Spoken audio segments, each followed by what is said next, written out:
single day. The state was established on violent ethnic cleansing and the expulsion of 80% of the population. That is violence. The ethno-nationalist Zionist ideology is central to the state of Israel and entrenches apartheid. That is violence. The occupation is violence. The siege on Gaza is violence.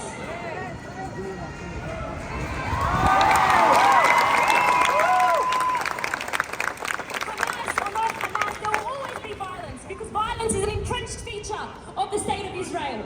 Violence is an entrenched feature of imperialism and settler colonialism. And Israel's every action is a stark example of what empire means. Shame! There is no ceasefire for the Palestinian people. Every day is war. And for the pro-Israel and colonial West, they just want Palestinians to be passive victims to these violent structures. But that is not peace. So we are not here just calling for a ceasefire, calling for this outburst of violence to end. We are opposing all forms of violence, from the occupation to apartheid to the siege. For peace, these violent structures inherent to Zionism must be dismantled at every inch, from the river to the sea.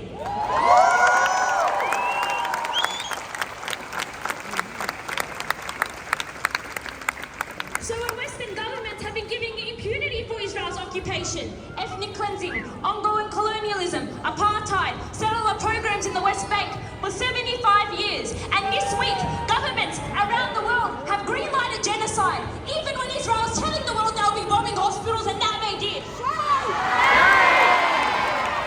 This is not because these world leaders don't understand what's happening. It is not them exceptionalizing Israel, and it is not them cowering to the pressures of some lobby. This is them upholding empire. This is them doing exactly what they need to do to protect global US empire. Western imperialism to function needs Israel.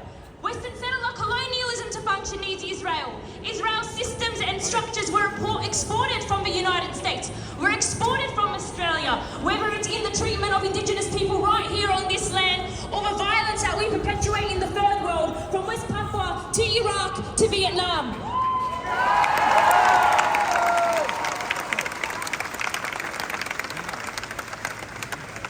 In fact, we question why Arabs were so dehumanized this week around the world. Our deaths were necessary for security, our blood was not mourned, and we were the barbaric, violent savages. This is the exact rhetoric that has been exported from Australia and settler colonies around the world that was used to justify massacring the native, to justify stealing their children, to justify police brutality, and to justify the ongoing violence they face on this very country from this cruel state.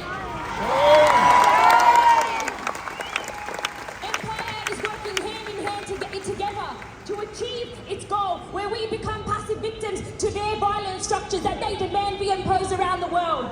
And to that, Indigenous people on this colony and the people on Gaza has showed us that we will not become passive victims. This is no option, and we will stand strong until liberation.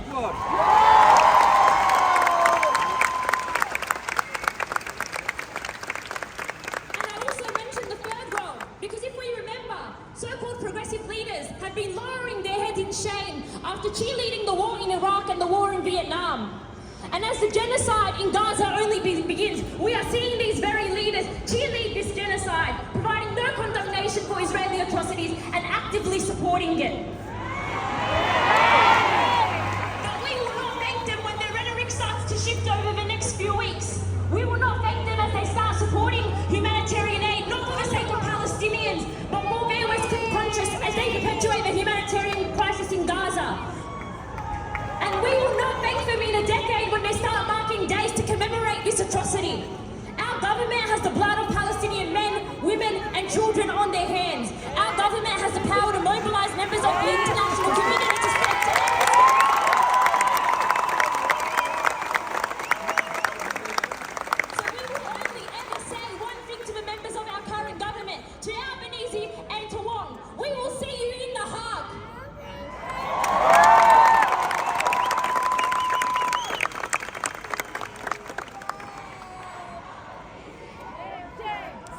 We cannot mobilize the current government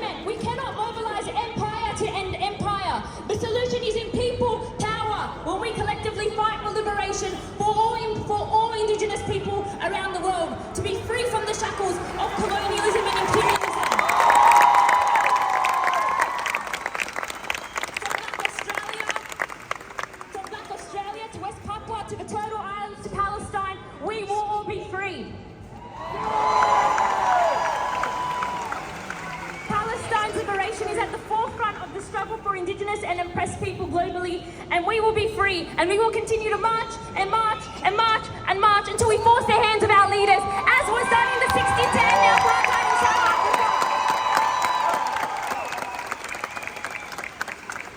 Our solidarity must not end here with Palestine.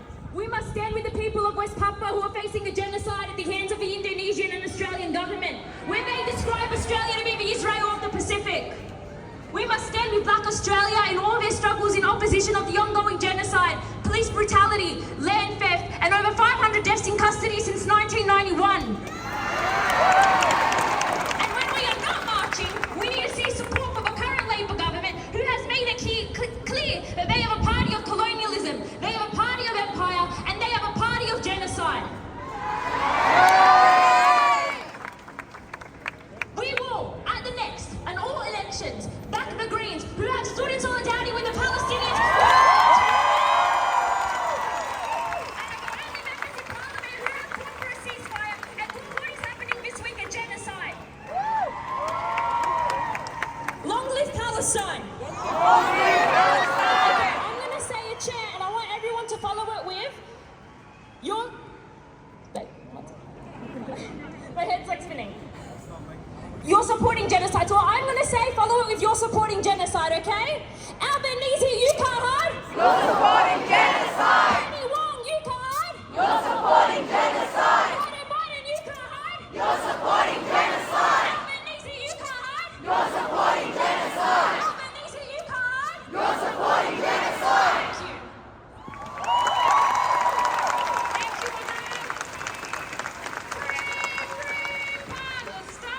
Free, free Palestine. Long live Palestine! Long live Palestine. Hey everyone, I know that you can be much louder than that. I want to hear your voices. Long live Gaza! Long live Gaza. Long live Palestine! Long live Palestine. From the river to the sea! From the river to the sea. From the river to the sea! From the river to the sea.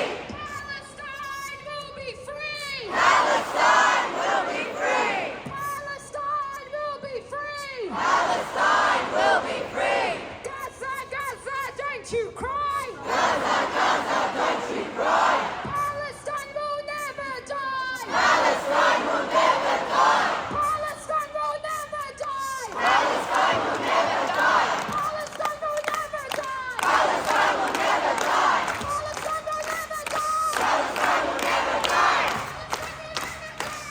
will never die. Palestine will never die! Palestine will never die.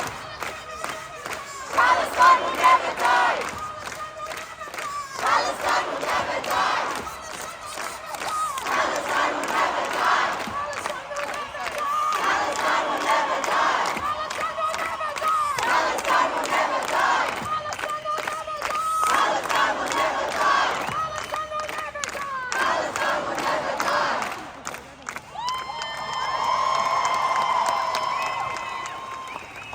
In the span of less than 13 days, the Israeli occupation has murdered more than 4,000 Palestinians.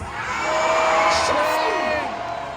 Among those victims are children, are babies, mothers, grandfathers, doctors, nurses, lawyers, and grandmothers.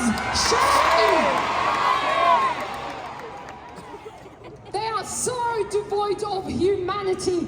They call themselves the most moral army in the world. Shame! They are far from morality. They are far from morality. To the point to which they did not stop to spare our